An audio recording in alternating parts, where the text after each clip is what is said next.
Hey everyone, as you can probably guess from the title, this is the first part of my Throne of Glass reread. I got the first four done in January. I think I got halfway through Queen of Shadows. Yeah, I'm still about halfway through Queen of Shadows. I was hoping to get them all done before the end of January so I could have that finished before the third Crescent City came out. That was really delusional. So I got the first half of it done. I'm doing like a bigger project for the month of February because somehow we're almost all the way through February. I don't know how that happened. Albert, you already had dinner. What do you. Yeah, you just had dinner though. Do you need a mouse? Yeah. Come up here. Let's talk to the people. Your fans. Because let's be real, everyone's here for you. Yeah, so I was working on a bigger project in February, and that is going to come out in, I want to say 2 weeks. Who knows what time is anymore. But no, don't stand on the. You are such a chaos, gremlin. Are you back in your box? Yeah. Because of that bigger project, I put my Throne of Glass reread on hold. So I will pick that back up, I guess, at the end of the month. I'm going to try and buckle down and do the second half in March. Hi, is it your turn in the box, Cecil? Yeah. Are you the distinguished gentleman? Yeah. I do have a couple other reading projects that I want to get done in March as well. I think I'm going to turn this into like a series. We'll have to workshop the name. I have a bunch of series that are like duologies that I need to read the second book for and all that kind of stuff. So I'm like, I think I need to prioritize that. I have a couple other things I want to prioritize. So part 2 will come hopefully soon. So I started my reread of Throne of Glass, and I'm like 2 chapters in. I started like while I was out of town for work, and I read the dedication, and it says something like to all of my fiction press ladies or something like that, friends or whoever, and I was like, oh man, fiction press, like okay, like that makes a lot of sense given what she writes and all that sort of thing. Yeah, so I'm like 2 chapters in. I remember really enjoying it, but always feeling like there was like something missing, or like there were always like questions I felt never got answered, and like maybe by the time the series wraps up they'll get answered. They were like addressed, but like never in like a satisfying way. So I'm like 2 chapters in, and she has agreed to go back with Dorian and Kale, and was just like, yeah, like if you leave me here, I'm not gonna make it, basically. This is my one chance at surviving, escaping, living, essentially. And I'm kind of wondering if this is gonna be like very much a product of like 20, like when did it come out? 2014, 2013, 2014, something like that. I wonder if it's going to very much be a product of its time where like I don't necessarily enjoy it as much. Obviously I do think she probably has improved like so much. There's something about it where I'm like, we'll see, and maybe I'll change, but maybe it'll just be another like popcorn read kind of deal where I'm like, all right, having a great time, here for a good time. I remember enjoying it. I read, I want to say 4 books. I have 5, but I've only read 4 because they were still coming out when I was reading them. And then I was like in school and just not reading, so I wanted to continue, but I just never did. And then like more and more books came out, and so I was kind of just like, all right, let's just pick this back up once it's done, and here we are. And I'm wondering if, because everyone's been talking about how House of Sky and Breath needed an editor, which it did. I'm wondering if, since these are her earlier works, like if they'll feel more edited down. I know the later books get really long. I'm wondering if they'll feel better in that sense, especially as you get towards the later books in the world. Yeah, we'll see. I don't know that I'm going to get through all of them in any shape or form. I think it kind of just depends on how I can swing things over the next 10 days. I'm not like crazy worried about getting the third Crescent City right away. Obviously I do want it.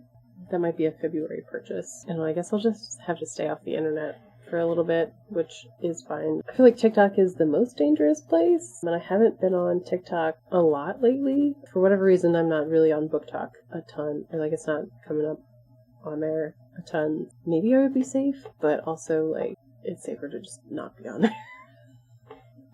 We'll continue with the reread and see how far we go, and I'll check back in once I'm a little bit further into Throne of Glass. Alright, so I have an update on Throne of Glass. I'm almost 200 pages in. She just found like the secret door behind the tapestry and met Queen Elena. I guess halfway. It's going okay. It's definitely a product of its time. I double checked and it was published in 2012, I want to say. Yeah, 2012. Some of the phrasing is really weird. Like there's a scene where she's sparring against Chaol and it refers to her feet like jabbing the floor, and I was like, what? And then let me see if I can find it. Oh yeah, here we go. She finds the secret door behind the tapestry and like goes down and then sees Chaol leaving the banquet or whatever. So she runs back and like pretends to be asleep, maybe. And he says something about her still being in her clothes, and while she looked beautiful, that did nothing to mask the killing potential that lay beneath. It was present in her strong jaw and the slope of her eyebrows and the stillness of her form. And I was just like, how does the slope of your eyebrow show your killing intent or potential? And so I like it's some things like that where I'm just like, okay. I don't know. It like where I'm just like that doesn't make any sense. There were a lot of noticeable moments like that earlier on, and I think there's fewer of them as you go through the book, which is good. It's a good thing. Some of the dialogue reads like a bad CW show. It's just like really melodramatic. The reactions are just like, why are you so mad? Or like, how did you construe, like, how did this conversation get here? And then I have to remember that she's 18 and he's like 22 or something, and then Dorian is 19. It's a little melodramatic, and I like it's fine. It's like once I'm reading, I'm like, yeah, okay, cool. Like I'll see how this goes, and like I went into it trying to figure out if like I could see any sort of like Easter eggs or spoilers or like the way that it might connect to like later volumes in the series. I remember some of the reveals and some of the relationships and all that sort of thing. I went in trying to be like a little more like observant this time around, like actively trying to be more aware of what's going on in the story means that maybe I'm paying more attention.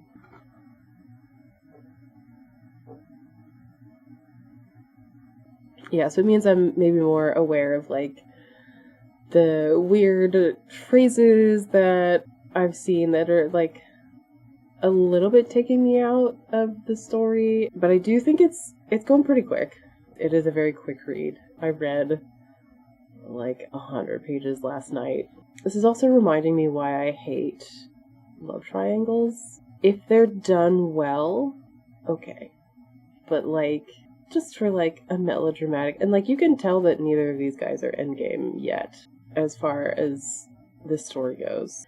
It is interesting to see the way that they rehumanize her in their mind, instead of just some like monstrous assassin put in prison, and actually get to know her as a person. I do think that part is well done, especially for an older YA. But yeah, I told my husband the killing intent one, and he was just like, what? He's like, that's a thing? And he's a big reader too, and actually he's a He was an English teacher for a long time. So I'm working from home today. So my goal is to possibly finish the rest of this. I do need to get some work things done. Once I get those done, I'll be able to kind of just sit and read and hang out. I would like to finish this today and possibly get started on Crown of Midnight. I do think instead of going out and buying anything, I'm gonna try and get stuff from the library. I feel like these are gonna be pretty easy to get from the library. I don't think Crescent City is going to be available right now, but we'll see. I'll have to double check. And I know the series gets better and like the world expands going further into the series, but right now I'm like, it's fine. Like it's a good time. I don't know that I would like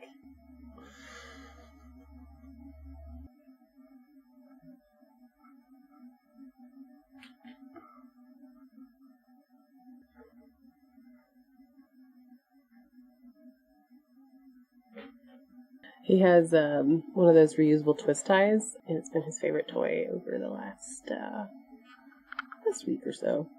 I don't know that I would like actively seek out to read this book again. I don't know. Maybe I'll be clearing out a shelf. It takes up a lot of room. Watch me love it by the end of the series. So we'll see how we feel the further we get. So I have an update. I just finished Throne of Glass. It was enjoyable. So the weird phrasing issues that I was noticing definitely got better as the book went on. Basically were gone by the time you hit the end of the book, which is good. There were still some character things where I was like, are you acting like this? And then I was like, oh yeah, because you're 18, there's trauma, all this stuff. I do think it's definitely a product of its time in terms of like female friendships.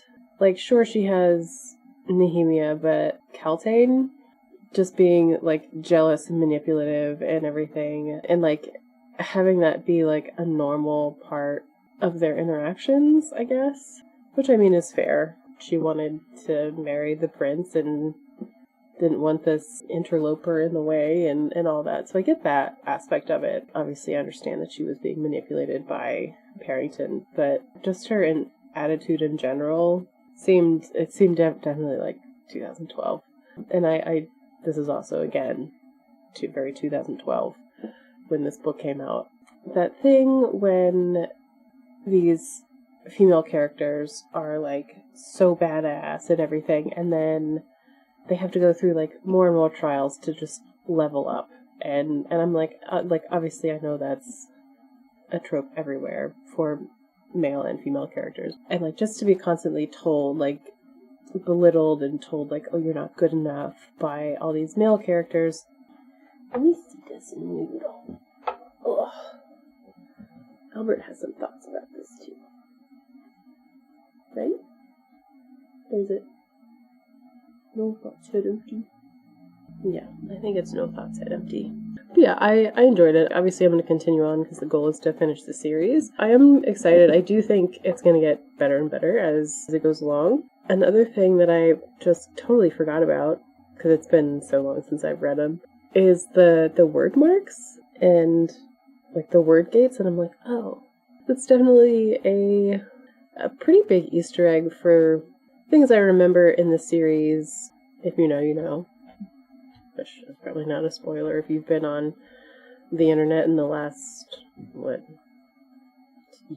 years. I'm looking forward to see how that develops, and then how she grows as a character, and how the world expands. I'm excited. I'm hoping this will turn out more fun than I was expecting after the start of the first book. So, we'll see how it goes. Hi, Cecil.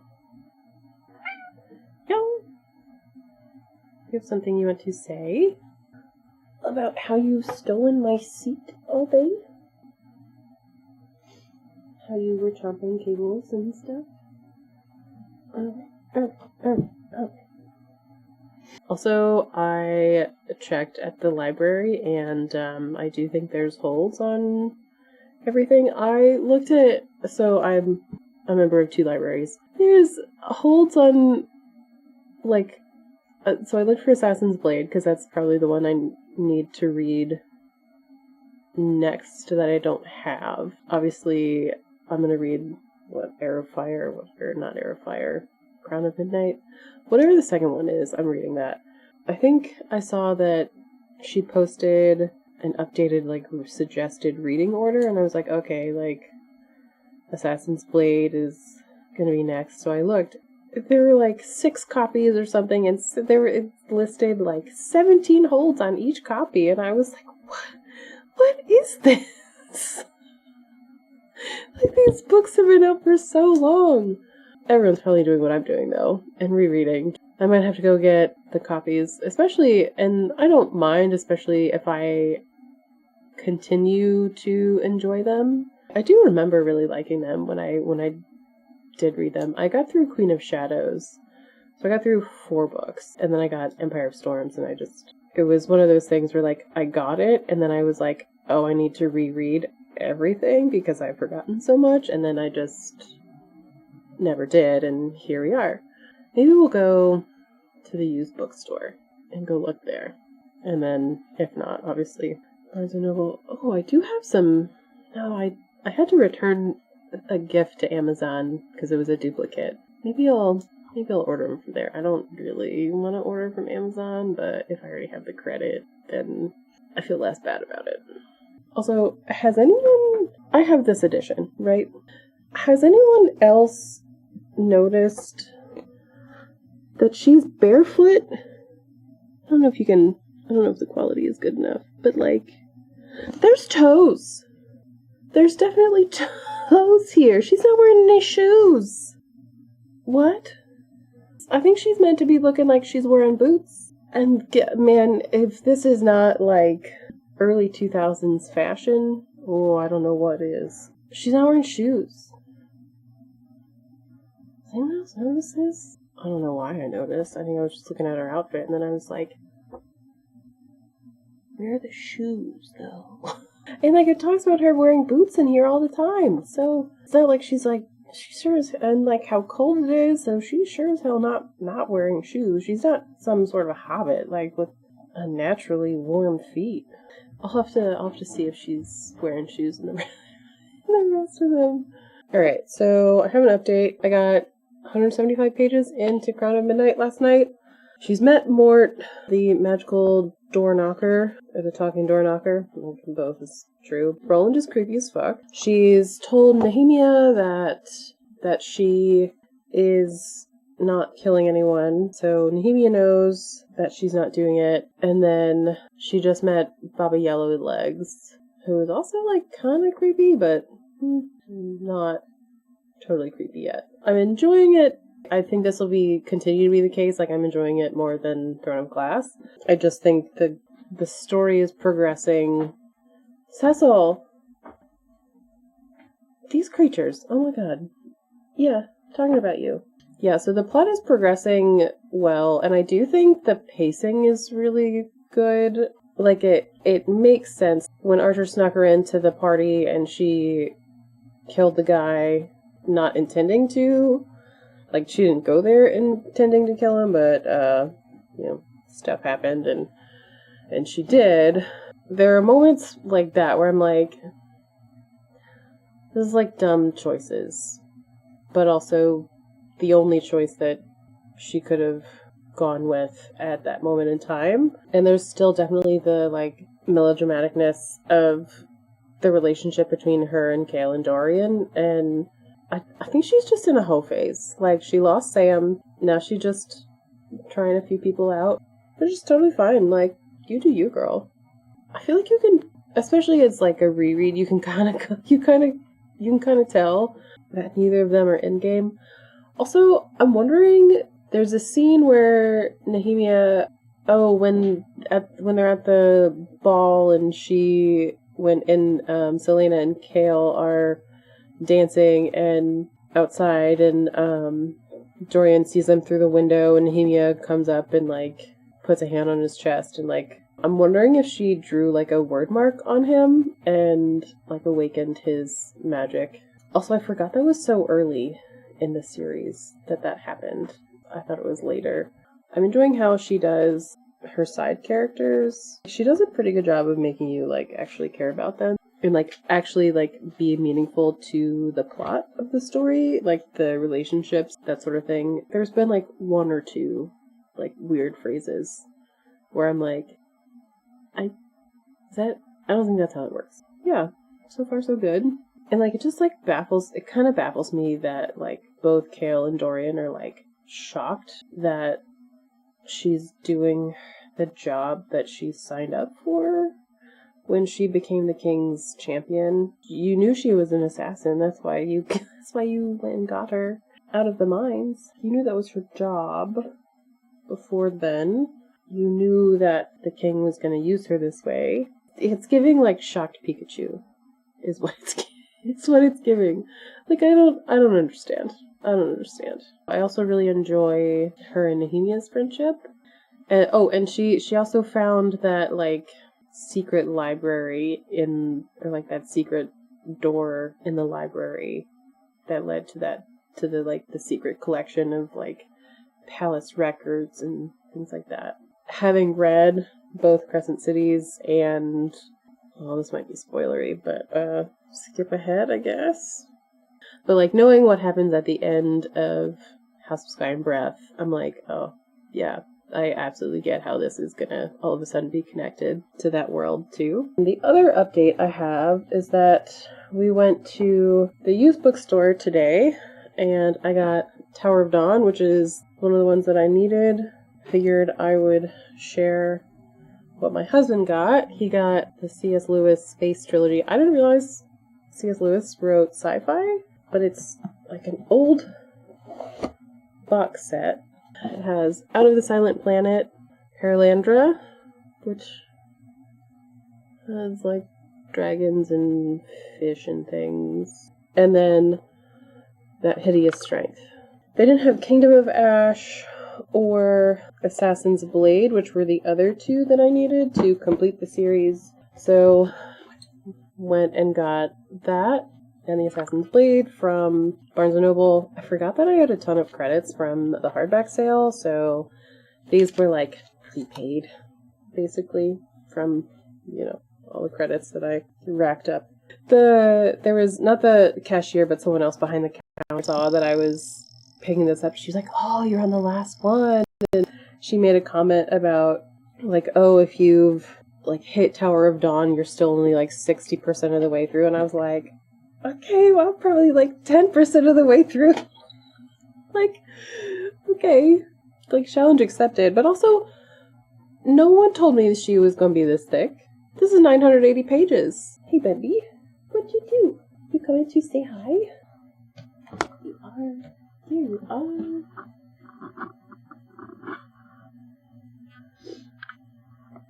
What are you doing? That's our stack of games and puzzles that we haven't played or done in a long time or ever that we decided to pull out, so it's right in front of us, so we remember to actually take care of it.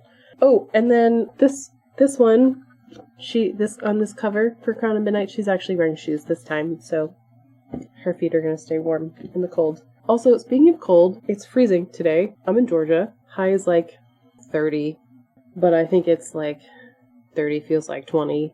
At least it was when I got up this morning. It was like 22 feels like 11 or something. PSA, if you go to Costco and you have to park really far back in the parking lot, and then when you get up to the entrance, there's no carts left, don't go in. Don't go in. Especially when you only need 3 things, because the line is going to be all the way to the back of the store to check out, and then there's going to be another line to get out of the store. You know how they like check your receipts? Don't do it. Go on a Monday. Mondays are great. That's when we normally go. We're doing some cooking tomorrow, so and like that's also why I'm like super bundled up. I was outside a lot today. That's the main update that I have. I will probably finish Crown of Midnight today. This is, 400 and some pages? 418. I'm almost halfway through. I'm not too far away.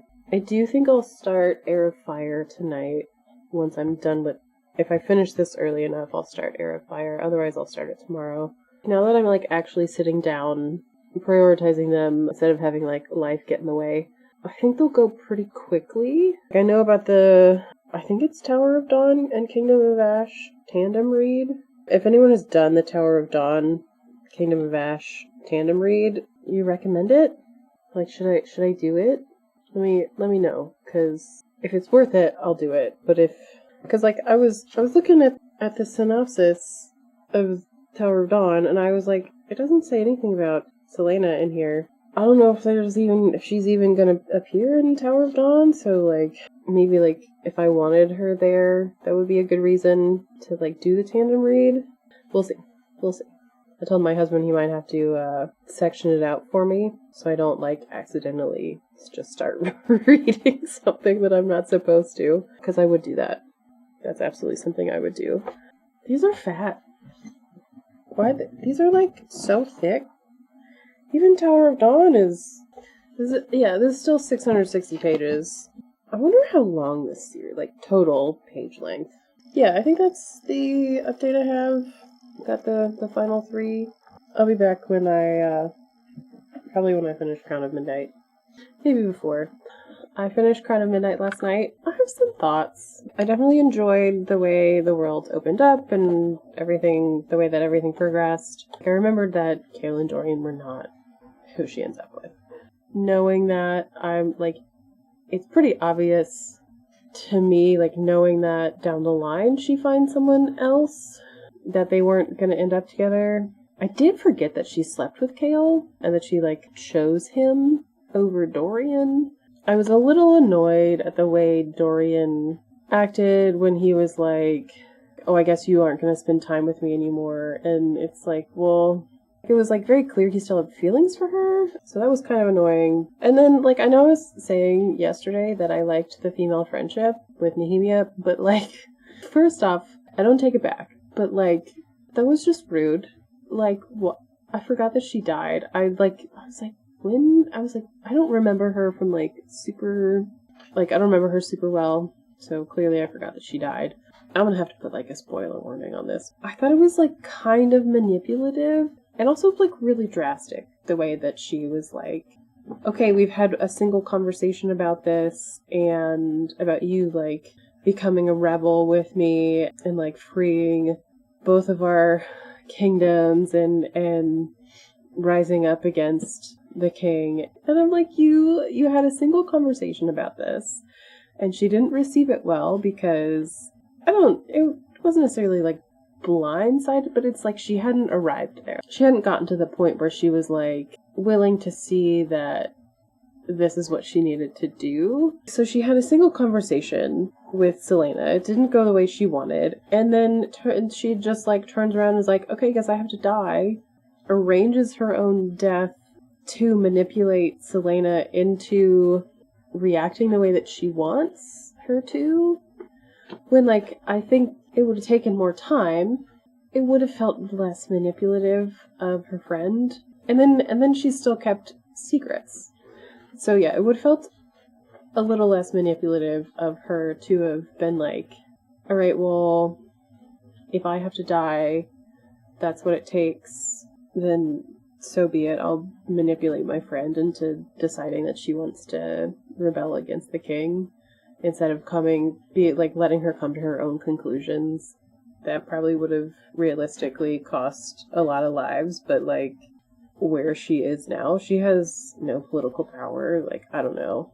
It just seemed really drastic, instead of being like, here's some more facts and like events that have happened. I understand that it was a plot device, but it also just feels really manipulative and annoying, because she's still, like, she said that she trusted Celaena, and that like, oh yeah, there's no more secrets between us, and yet how many secrets are there that Celaena still had no idea what was going on behind the scenes, or like, I don't know. It felt really manipulative, and like, also like that step 2, like, I don't know, maybe like bring her in, explain more of the word marks and the word gates and the word keys and like all of this other stuff, instead of like keeping her in the dark and like letting her figure out all of this stuff by herself.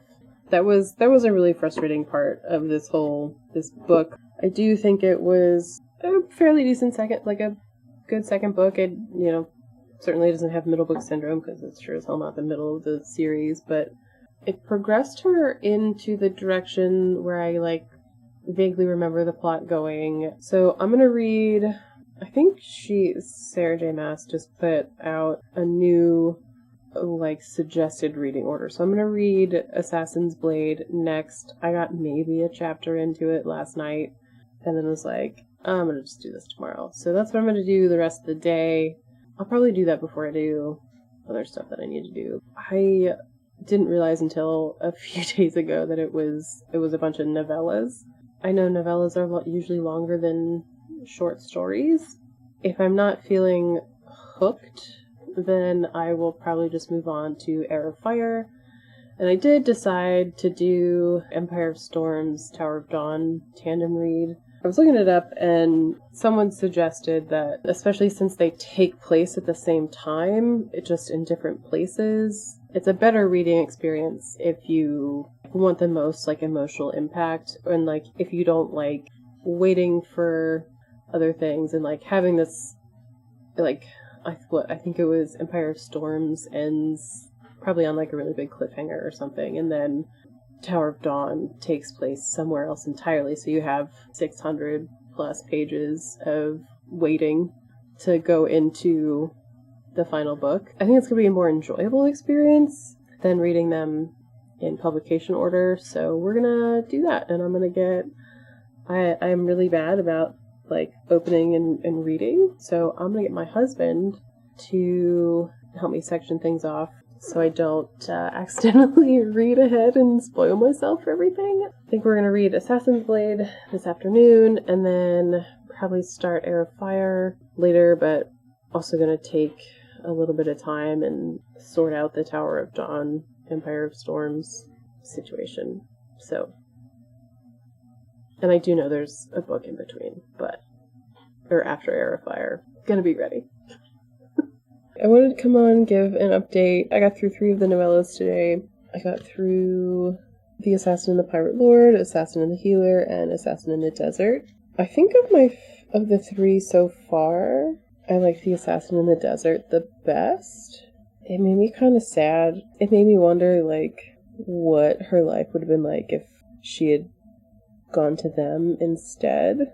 Or, if she had just opted to stay with them. It just seems so much more peaceful. It seems really weird to say for, a group of assassins, but maybe more healing, I guess, is the right word. I don't know, say peaceful, but I suspect what's going to happen is that, the threads and, plots and people that are introduced in all of these novellas are going to show up eventually later on down the road in later books.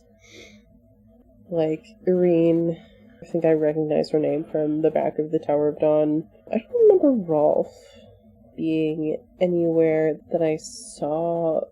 I only got through Queen of Shadows the first time around that I was reading these, so I don't really remember him too much. It's really annoying and frustrating. It seems like almost every single male character so far has wanted to manipulate and use Selena or be in a relationship with her. I feel like Arobynn really isolates her, and what she was saying about how the Silent Assassins are really collaborative, and how Arobynn pits his assassins against each other. It's just an entirely different environment, and I feel like that's kind of the way the entire kingdom feels to me. I feel like it explains a lot that she doesn't know how to be friends with people and trust people because she's never had any reason to. I like the setting of both the Pirate Lord, Pirate Lord, and the Silent Assassin compound. Pirate Lord gave me kind of Pirates of the Caribbean vibes, but not exactly. Assassin in the Desert gave me, it's a combo of Kill Bill vibes, and then it's probably John Wick 3 at this point. whatever John Wick movie where he ends up in the desert. I think it's either 2 or 3. Not really like the same tone as either of those movies, but Kill Bill in the sense that like she was actually taught the skill and not the other guy who had trained with him. John Wick just purely for like assassins in the desert. Like no other reason than that, like not plot wise or tone wise or anything like that. I'm enjoying these more than I thought I would, since I don't really love short stories, but these, it feels just like these are more like short episodes leading up to the start of the first book. I feel like we're about to get more of her and Sam in these last two, and then I think the last one is gonna be when he dies. So that's gonna be real sad, probably. Yeah, I'm excited to get through the rest of these and then on to Heir of Fire. I'll probably have these done by the end of the month. I still have 9 days, 10 days. I suspect I will be done with the books by the end of the month. I'm trying to decide. I don't know that I need to reread ACOTAR. Maybe I'll just watch.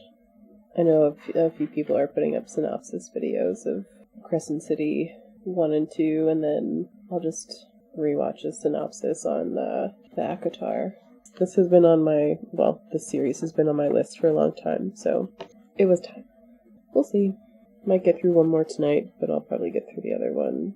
I don't know if I'll get through both of them tonight. I'm gonna try and steal my seat again. What? What are you doing? Oh, okay.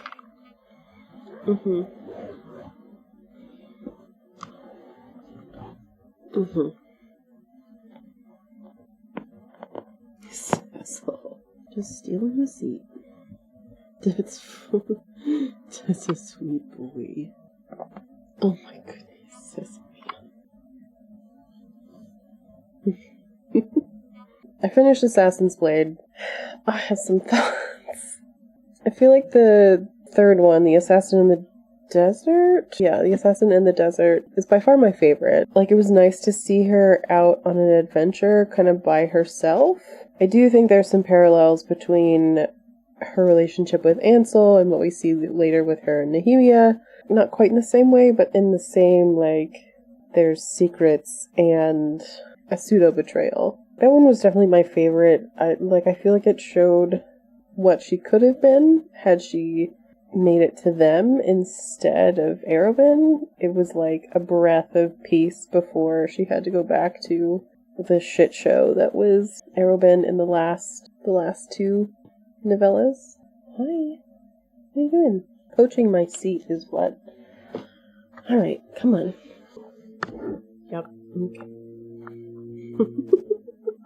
The Assassin in the Desert is it shows you a vision of what she could have been had she landed with a different organization when she had to flee Terrasen. I feel like throughout all of these you get a sense of what she could have been had she just left.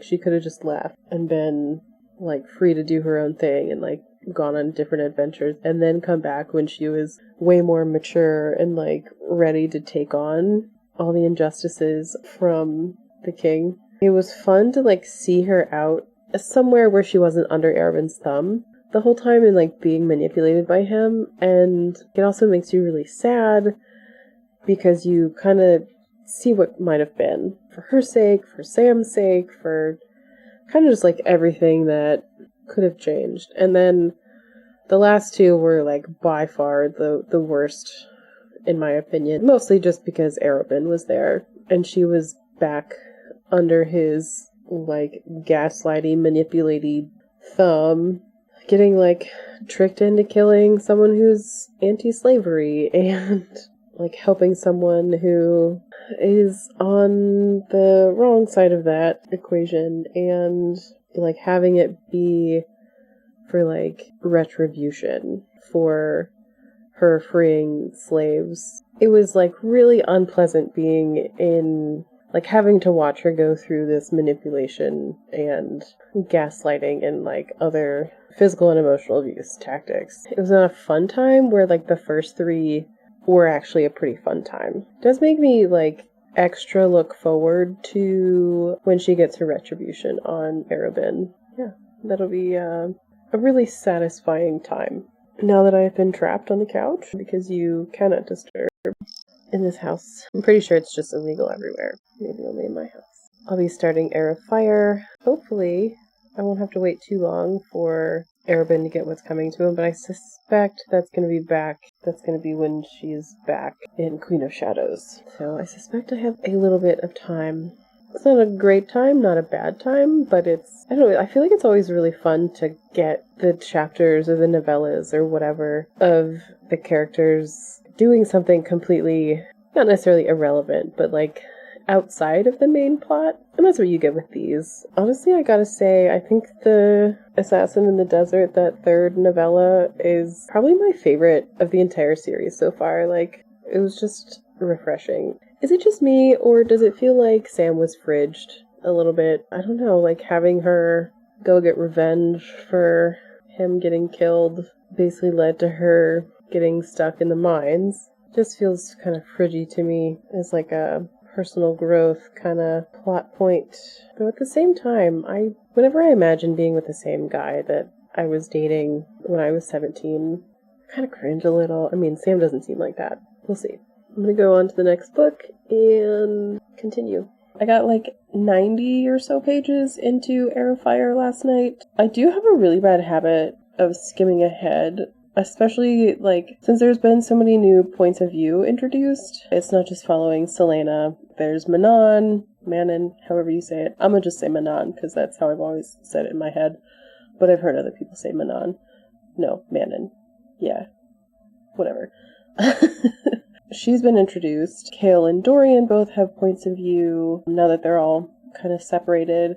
And so sometimes, especially since it's a reread for me, I'm kind of just like, oh, like I really like Manon, but as a character, and I think she's super fun. She's actually one of the favorites that I remember really liking. I kind of skimmed ahead a little bit.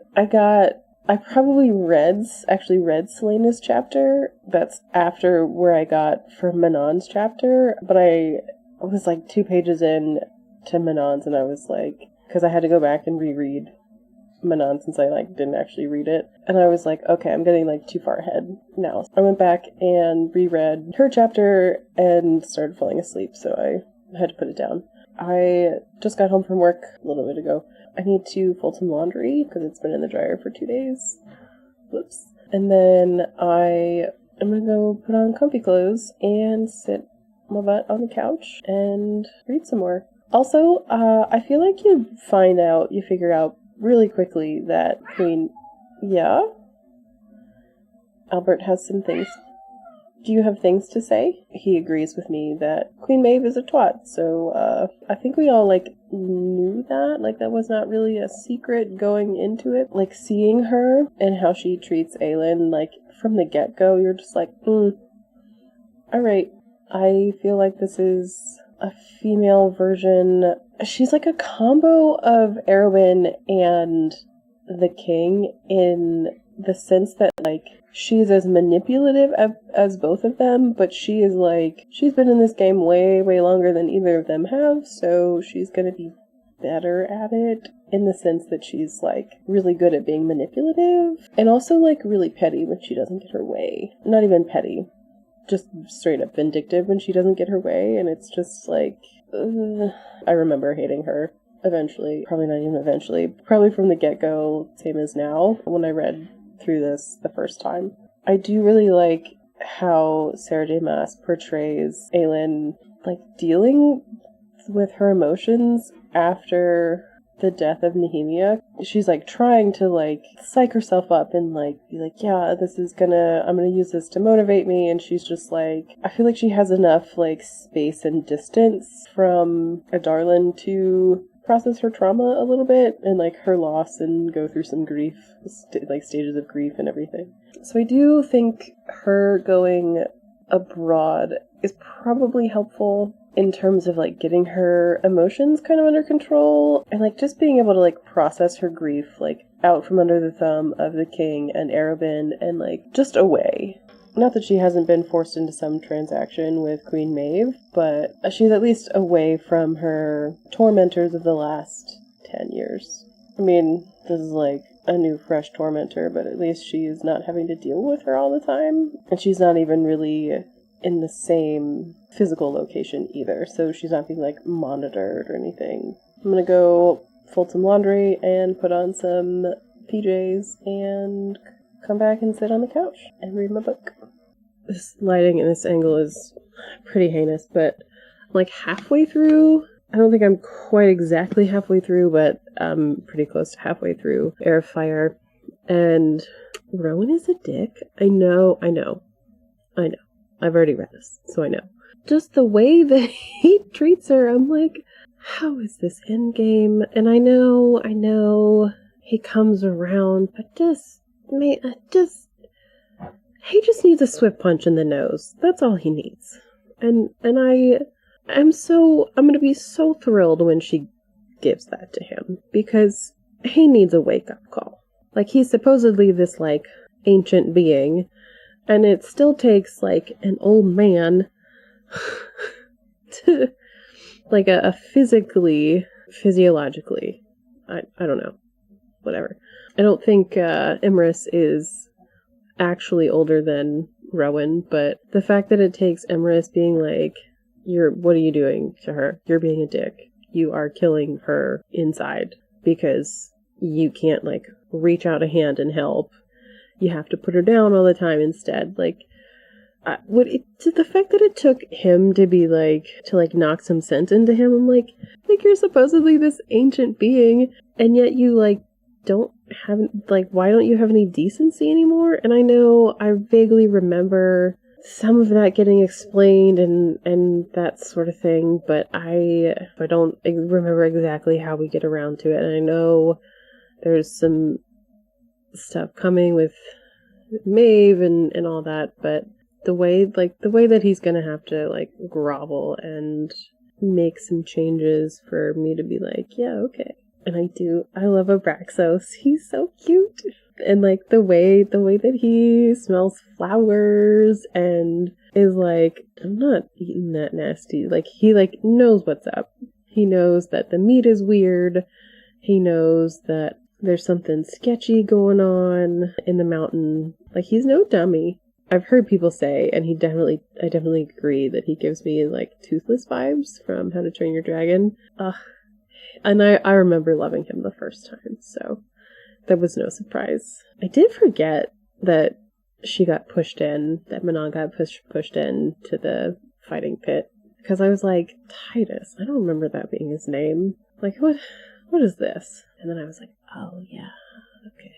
So yeah, I am enjoying those scenes for sure. Yeah, I'm gonna read for a little bit. I don't know that I will finish this today, because I think I have maybe 300 pages left, maybe a little less. Probably won't finish this today, but it'll definitely be tomorrow. I'm going to edit this and see if I need to split the series in 2 parts, or if I can, I don't know. I am going to be halfway in terms of books. Definitely not in page count by far, since this last book is 980 pages. Oh my god. The other ones are 600, 700, 800 pages each too. I'm looking over there because that's where my stack is. So my husband helped me get the Tower of Dawn and Empire Storms tandem read sectioned off. Now they're real fat, but those are ready for when I finally get to them. I know I do have Queen of Shadows before that. I do have to say, I really like her armor and her outfit on this cover. She's kind of giving me Anya Taylor-Joy vibes.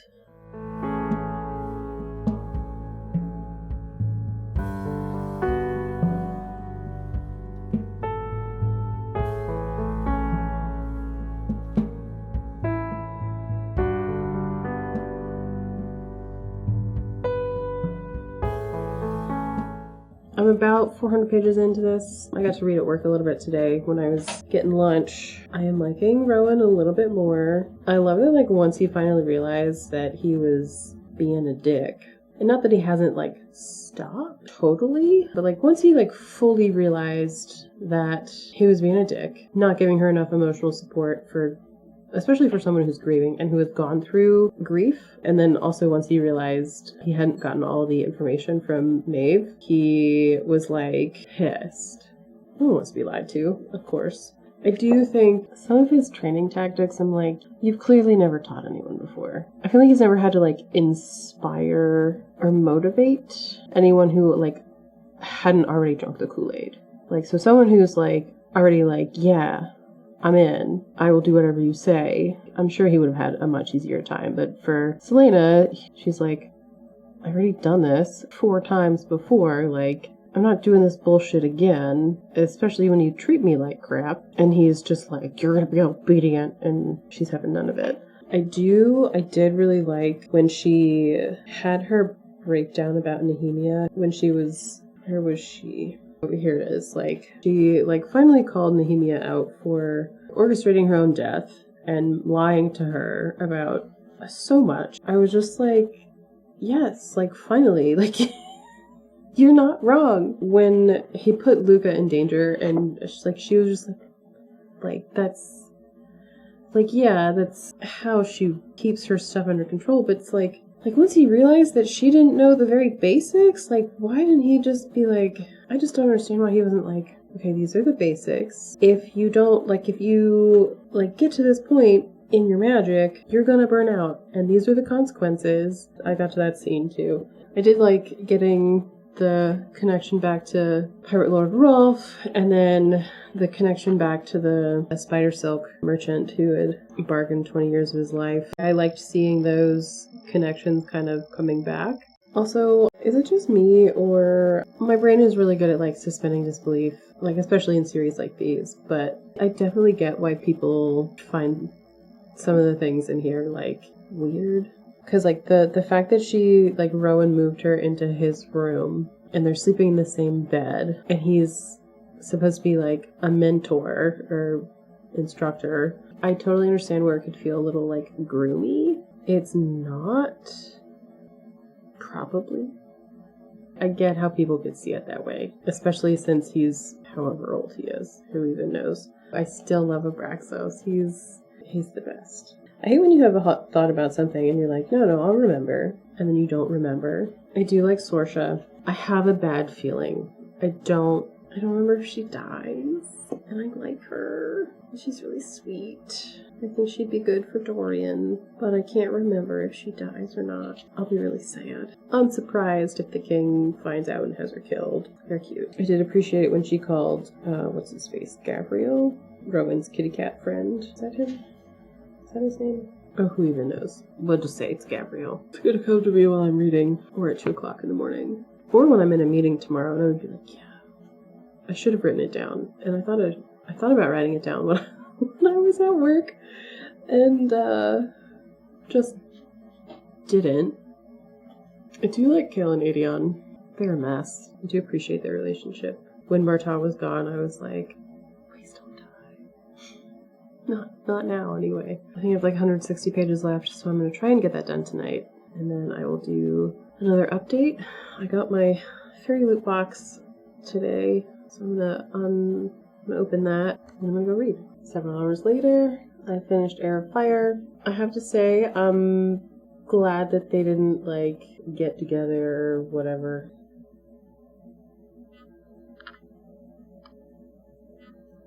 Huh. Yeah? Are you tired? It's late. Yeah, this wrapped up pretty much how I remember it. I forgot that Dorian gets captured and put in the chains, or like in the collar, and I forgot that that's how this one ended. Very vague recollections of things that happened. This has nothing to do with the actual plot of anything, but there was a line, I think, when they were getting into Dornell, into Maeve's city, there's a line that it's like just a generic like scene setting line, and it says, enough of the palace was open to the elements to suggest that the weather here was always this mild. Where my brain went was that scene in the Steve Martin Pink Panther movies, where he's like checking for spies, and he does a, thank you. He like does like a check of the room when he's going into people's offices, and if he like thinks he's like being overheard. But my brain immediately went to that scene where he's like, "It is lovely weather we are having. I hope the weather stays this mild."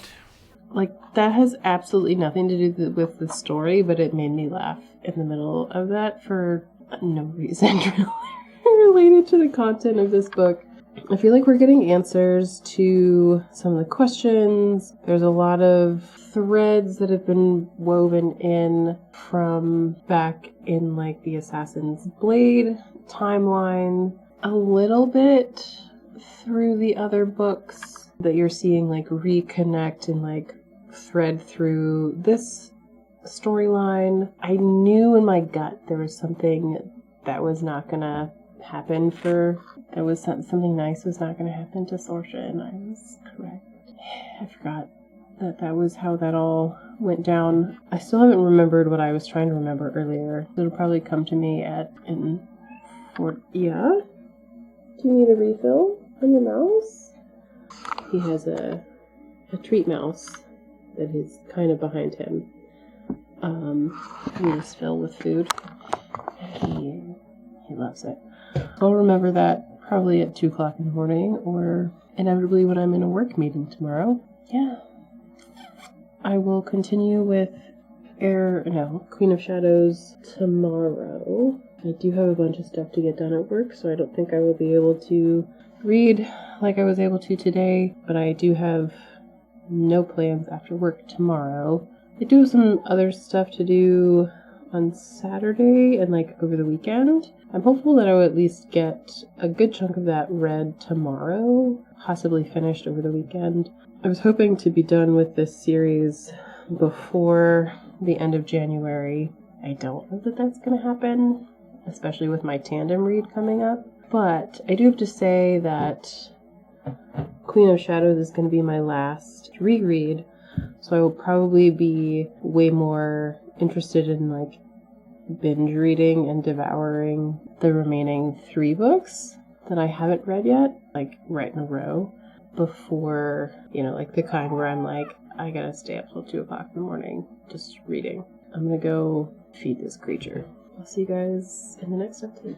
All right, those are all my thoughts on the first half of Throne of Glass. I've been meaning to finish this series for many years now, so I'm glad I finally am taking the time to do it.